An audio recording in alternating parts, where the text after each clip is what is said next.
उन्हाळा आता चांगलाच लागलेला आहे. आता कुठे-कुठे पाऊस पडतोय, गारी पडलेल्या आहेत. तर हे अगदी हवामानाचं किंवा वातावरणातील बदल आहे. पण खरं म्हणायला गेलं तर आता मार्च ते मे अगदी कडक उन्हाळा असतो.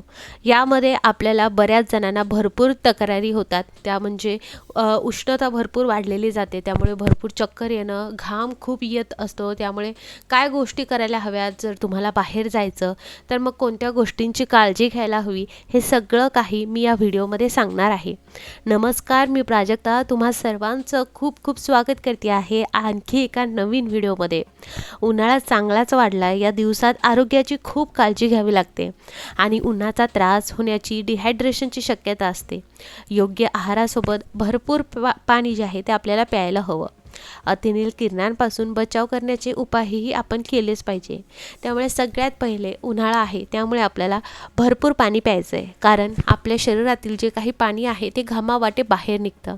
त्यामुळे पुरेसं पाणी प्या. दिवसभरात किमान 2 लिटर पाणी प्यायला हवं. बाहेर जाताना किंवा बाहेर जात असताना नारळ पाणी, फळांचे रस, लिंबू पाणी याचं सेवन मात्र तुम्हाला करत राहायचं आहे.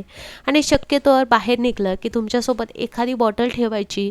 त्यामध्ये तुम्ही लिंबाचं पाणी वगैरे नेऊ शकता, जेणेकरून तुम्हाला कुठे तहानही लागली तर पटकनसं तुम्ही ती बॉटल काढून ते पाणी नक्की पिऊ शकाल.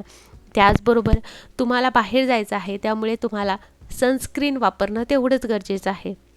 कारण UVF आणि UVB किरणांपासून संरक्षण देण्यासाठी आपल्याला सनस्क्रीन हे खूप गरजेचं आहे.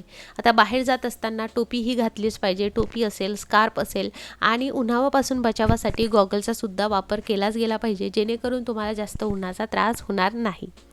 त्याचबरोबर ताजी फळं आणि भाज्या यांचंसुद्धा तुम्हाला सेवन करायचं आहे. हिरव्या पालेभाज्यांचं सेवन भरपूर प्रमाणात करायचं आहे. उन्हाळा म्हटलं तर हिरव्या पालेभाज्या भरपूर महाग होतात, पण मात्र त्याचं तुम्हाला सेवन चांगल्या पद्धतीने करायचं आहे. अशी फळं खायची आहे की ज्यामध्ये चांगल्या प्रमाणात पाणी असतं, जसं की टरबूज असेल, खरबूज असेल, जसं की काकडी आले, सलादमध्ये तुम्ही काकडी खाऊ शकता. अशा ताज्या फळांचा वापर तुम्हाला करायचा आहे आणि यामुळे शरीरातील उष्णता कमी व्हायला भरपूर मदत होते. आहारामध्ये तुम्हाला टोमॅटो, काकडीचा समावेश करायचा आहे. यामुळे शरीरातील पाण्याची कमतरता भरून निघत असते. तसेच तुम्हाला मद्य तसेच सोडा जर तुम्ही पीत असाल तर त्यामुळे काय होतं माहिती आहे का, शरीरातलं पाण्याचं प्रमाण कमी होऊन डिहायड्रेशनचा त्रास होऊ लागतो आणि उन्हात फिरून घरी आल्यावर पटकन थंड पाण्याने अंघोळ करायची. थंड पाण्यामुळे अंघोळ केली की रक्तप्रवाह सुधारायला भरपूर मदत मिळते आणि उन्हाळ्याच्या दिवसात मळमळल्यासारखं वाटतं. त्याचबरोबर त्वचा काळवंटे, टॅनिंग भरपूर होते आणि त्याचबरोबर पिंपल्ससुद्धा येतात. मग हे टाळण्यासाठी दररोज जर 2 वेळा थंड पाण्याने अंघोळ केलं तर तुम्हाला स्वतःला सुद्धा खूप फ्रेश वाटतं. त्याचबरोबर काळी जी काही त्वचा आहे, जर तुम्ही सनस्क्रीन वापरलं तर काळी त्वचासुद्धा होणार नाही, टॅनिंगसुद्धा होणार नाही. त्याचबरोबर उन्हाळ्याच्या दिवसामध्ये कॉटन तसेच लिननचे कपडे वापरायचे. गडद रंगाचे कपडे घालण्याचं शक्यतोवर टाळायचं आणि हलक्या रंगाचे कपडे वापरायचे. यामुळे उन्हाचा त्रास आपल्याला जास्त होणार नाही. आणि बाहेर कुठे जायचं आहे, काहीही काम असेल तर ते शक्यतोवर 12च्या आत किंवा मग संध्याकाळी 5च्या नंतर तुम्ही करायचं आहे. पण अर्जंट तुम्हाला बाहेर निघायचंच आहे तर मी ज्या गोष्टी तुम्हाला सांगितल्या त्या फॉलो करायच्या आहेत. त्याचबरोबर दुपारी 12 ते 3 दरम्यान उन्हात फिरणं तुम्हाला टाळायचं आहे, कारण तेव्हा अगदी वातावरण खूप तपलेलं असतं, भरपूर उष्णता असते आणि त्या काळामध्ये उन्हाची तीव्रता जी आहे ती प्रचंड असते.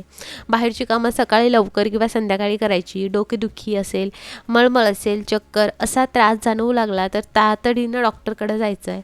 भरपूर पाणी प्यायचं आहे. कुणी चक्कर येऊन पडलं तर अंगावर थंड पाणी शिंपडायचं आणि सावलीत झोपायचं आणि डॉक्टरांकडे न्यायचं. तर अशा पद्धतीने जर तुम्ही उन्हाळ्यामध्ये स्वतःची काळजी केली तर तुम्ही नक्कीच उष्माघातापासून सुद्धा तुमचा स्वतःचा बचाव करू शकता. आणि भरपूर पाणी पिलं तर तुमची बॉडीसुद्धा हायड्रेटेड राहते आणि ह्या सगळ्या गोष्टी फॉलो केल्या तर हा उन्हाळासुद्धा तुम्हाला त्रासदायक जाणार नाही.